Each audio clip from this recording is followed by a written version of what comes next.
ഒരു കുഞ്ഞിക്കാര് കാണാത്ത കടബാധ്യരില്ലേ. സാമ്പത്തികം ഒക്കെ വേണ്ട പോലെ പിന്നെയോ ഗൈനക്കോളജിസ്റ്റും.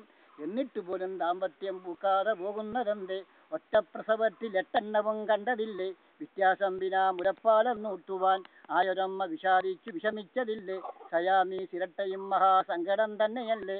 ഒരാൺ കുഞ്ഞിനെ ഏറെ കൊതിച്ചിടുമ്പോൾ തന്നെയും പിന്നെയും പെൺകുഞ്ഞു തന്നെയല്ലേ?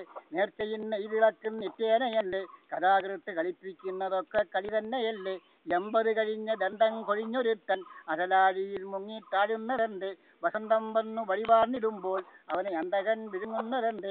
10 പണം പത്തനപ്പടി വാതുക്കലെത്തിടുമ്പോൾ അകക്കണ്ണു തുറക്കുന്നവർ വളരെയേറെ വിരളമല്ലേ?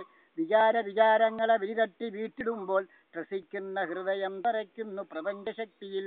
സമാധി കഴിഞ്ഞു പുറത്തിറങ്ങിടുമ്പോൾ രവിഹസ്ത രോമാഞ്ച പുളകിലത്താൽ പാറിപ്പറക്കുന്ന പറവയ്ക്കു പാരിന്നു പരിധി പോരാ എന്നൊരു തോന്നൽ വേണ്ട.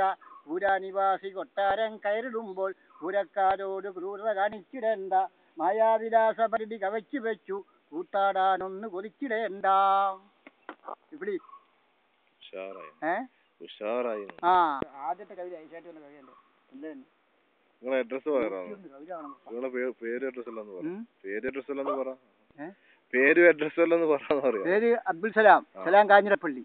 എങ്ങനെയാ താമസം? അപ്പപ്പാറ. അത് കൂട്ടി കുറെ വരികൾ കിട്ടുന്നുണ്ട്.